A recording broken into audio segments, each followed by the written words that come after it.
आप सभी देशवासियों को स्वतंत्रता दिवस की हार्दिक शुभकामनाएं। यह स्वतंत्रता दिवस हमारा हमेशा बरकरार रहे। हम लोगों को ये जो आज़ादी मिली है, ये इतने आसानी से आज़ादी नहीं मिले। वो आज़ादी के लिए न जाने कितने वीरों ने अपने बलिदान दिए हैं। इसको दक्षिण का याद करिए, टीपू सुल्तान, वो मराठाओं की शक्ति, वो राजपूतों का बलिदान, वो सिखों की तलवार, झांसी की रानी, वो 11 साल का लड़का खुदीराम बोस जिसकी दाढ़ी मूछ नहीं थी, फिर भी उसने अंग्रेजों के आगे डट कर मुकाबला किया और अंग्रेजों ने उस बच्चे को फांसी चढ़ा दिया। वो सुभाष चंद्र बोस याद कीजिए, वो भगत सिंह, चंद्रशेखर आजाद, अशफाकुल्लाह खान, राम प्रसाद बिस्मिल, न जाने कितने वीरों ने इस देश को सींचा है अपने रक्त से, तब हमें ये आज़ादी मिली है। लेकिन आज भी अशिक्षितता के अभाव में, अशिक्षितता के कारण हम इस आज़ादी को अच्छे से नहीं ले जा पा रहे हैं। जितना देश को आगे जाना चाहिए, अभी भी देश को आगे ले जाने की ज़रूरत है। अभी हमको लड़ना है अशिक्षितता से। अगर हम अशिक्षित रहेंगे तो कभी आगे नहीं जा पाएंगे। हमारा देश का नाम उतना आगे नहीं जा पाएगा जितना हमें जाना चाहिए। इसलिए वर्तमान समय में आपको वो कोई ऐसा नहीं है कि अब आपको कोई अंग्रेजों से लड़ना, अभी आपको लड़ना है अंधविश्वास से, अभी आपको लड़ना है ऊंच नीच से, अभी आपको लड़ना है क्षेत्रवाद से कि तुम दक्षिण भारत को, हम उत्तर भारत के, तुम बिहारी, हम ये, हम वो, मतलब ये सब चीज़ों से अभी लड़ना है। अभी लड़ना है अंधविश्वास से, जाति, धर्म, ऊंच नीच, इन सारी चीज़ों से लड़के हमें एक होना है। और यह जिस दिन हमें लग जाएगा कि नहीं, हिंदुस्तान के हर व्यक्ति के अंदर ये भावना आ जाएगी कि हमने अपने जाति, धर्म, ये सब बाद में, पहले हम सब एक हिंदुस्तानी हैं, ये भावना जिस दिन आ जाएगी, उस दिन हमें सच्चे मायने में आज़ादी मिल जाएगी।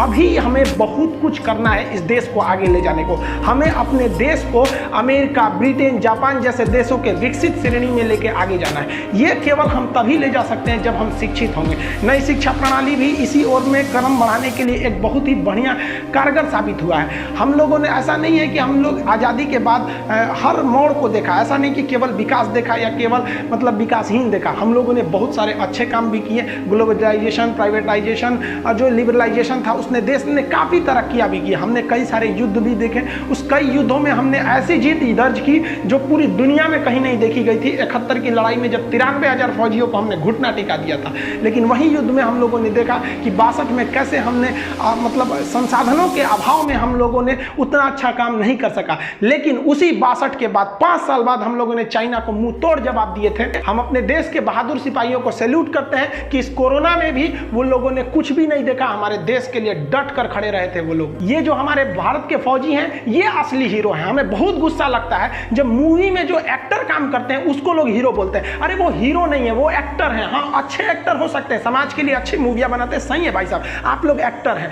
हीरो जो है ना, ये है हीरो, असली हीरो ये है। वो लोग एक्टर और एक्ट्रेस हैं लोग। हीरोइन आप बात करते हैं झांसी की रानी की, जो आप बहादुरी देखे, जब झांसी की रानी जब शहीद हो गई थी तो अंग्रेजों की हिम्मत नहीं थी कि जाके उनकी बॉडी को उठा सके। उनको डर लगता था कि ससुरा अगर थोड़ा भी सांसें चल रही होगी तो छोड़ेगी नहीं। वहां पे वो औरत की शक्ल में शेरनी थी, शेरनी वहां पर। ये हमारे देश के असली हीरो हैं। लेकिन आप जो मूवी में देखते हैं ना, उन्हें हीरो नहीं कहिए, वो एक्टर है। हमारे देश के लिए ये सच्चे हीरो हैं। सैनिक केवल वो नहीं होता है जिसके पास हथियार हो, मेंटली भी आपको तैयार रहना पड़ेगा ताकि देश के लिए जब जरूरत पड़े तो आप आगे आ सके। हमारे सैनिकों के कदम से कदम मिलाकर चल सके ताकि इस देश के निर्माण में हम सब का योगदान हो। और भारत माँ का जो परचम है पूरी दुनिया में ला रहा है, और दुनिया याद करे, मिसाल दे कि एक देश का, कि वह देश भारत जहाँ हजारों किस्म की भाषाएं बोली जाती है, 10 रंग के लोग रहते हैं, हर तरह की जलवायु पाई जाती है, ऊंच नीच, बड़ा, जाति, धर्म, हर चीज है। लेकिन जब देश की बात आती है तो हम सब एक रहते हैं। हमारे मकसद है कि हिंदुस्तान के कम से कम 10 करोड़ लोगों को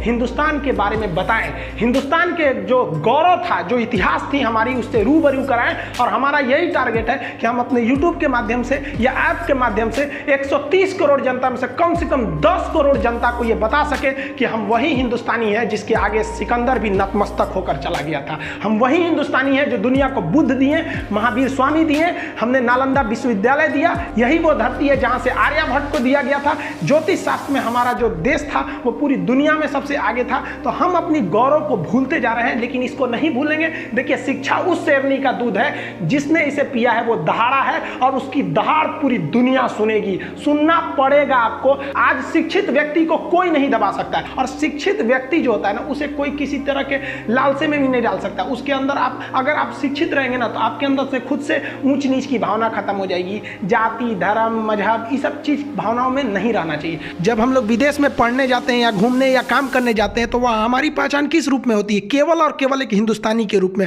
और वहाँ हमें कोई समस्या हो जाए तो कौन बचाने आएगा? कोई धर्म गुरु जाएगा बचाने के लिए कि आ जाओ? वहाँ जब भी बचाने जाएगा तो आपका देश जाएगा, हिंदुस्तान की एम्बेसी बचाएगी, और आपके भी मन में यह भावना रहती है कि हमारा देश हमें बचा लेगा। विदेश में फंसने